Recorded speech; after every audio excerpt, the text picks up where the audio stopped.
sense of some Nun Sense. It's Sister Marilyn Marie Ellerbrock. Good morning, Sister. And I know we're going to talk a little bit about Lent this morning. I can't believe it's here. I mean, we're at Fat Tuesday. Everything begins tomorrow. It does, Dave, and I can't believe. Have you not packed for the journey yet? Are you not ready? You know what? Or are you one of these people that are saying, oh, it's tomorrow? I'm printing my boarding pass, and I'm remembering which city I'm going to at this point. I mean, that's the way I travel, and unfortunately, that's the way I do Lent, too. So now I've thought about it, so I think I'm somewhat ready.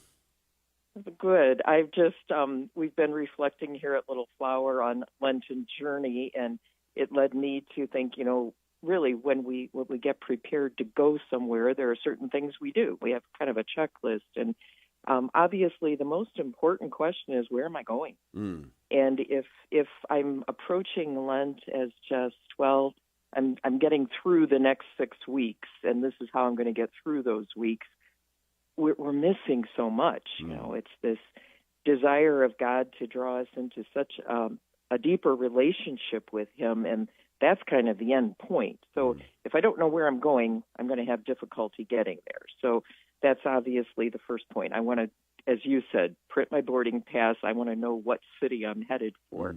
And then I think another question we always ask ourselves, am I going by myself or am I going with someone?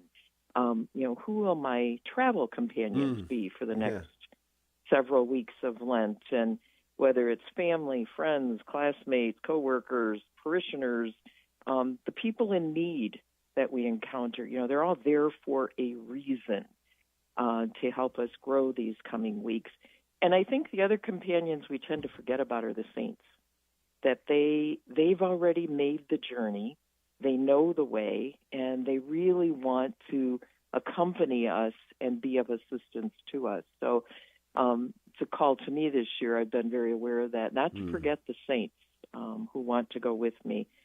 And then obviously the packing, what am I going to need? What do I don't need?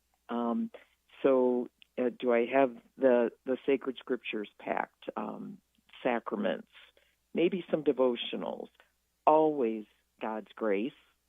And I want to go with an open heart and mind. Those are the things I want packed to get me where I'm going. And there's always that question, too, of what do I need to leave behind? I don't want to be weighed down. So grudges, maybe some unforgiveness or judgment or fears that I'm carrying. I don't need these coming weeks. And I just want to free myself of those so that the journey is lighter. And then I find myself asking my final question anywhere, it's not a question of what am I going to do when I run into roadblocks, because I will. It's how am I going to detour, make my way around those? And there's always more than one right answer for that. So I want to be tuned into God's grace to hear how he is leading me to navigate those tough spots. So again, that I can reach my destination. So maybe for me at least, before I look at specifics of prayer, fasting, and almsgiving, which I will, kind of putting it in the context of that journey, I have found helpful. Well, and I love the idea of companionship, right? I mean, so often, I have to say in my own life, I'm looking at what am I going to give up for Lent? How am I going to approach Lent? Maybe with my wife, I mean, obviously including my wife, but not with coworkers, not kind of making it a broader opportunity for folks. And Sister, I have to say, for me, this Lent, I've kind of been starving for it. There's so much going on in the world, so much happening, that I just feel like Lent couldn't get here quickly enough so we could be wrapped in that additional grace and called to that additional sacrifice.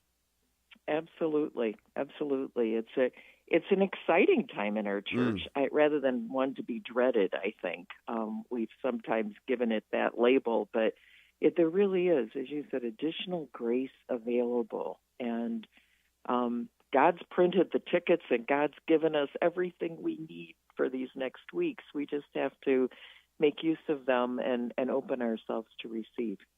Yeah, and we saw big news, Mardi Gras not going to be happening in New Orleans. You kind of hope that that's the Holy Spirit blowing so strongly on us right now that it shifts direction. But we're very sorry for that, because it's a great celebration as we head into Lent. But boy, do we need the power of the Holy Spirit operating within our communities and in our own individual lives right now. Thank you, Sister. God bless you. And we're heading to Lent, so can't wait to keep up with you throughout the next 40 days.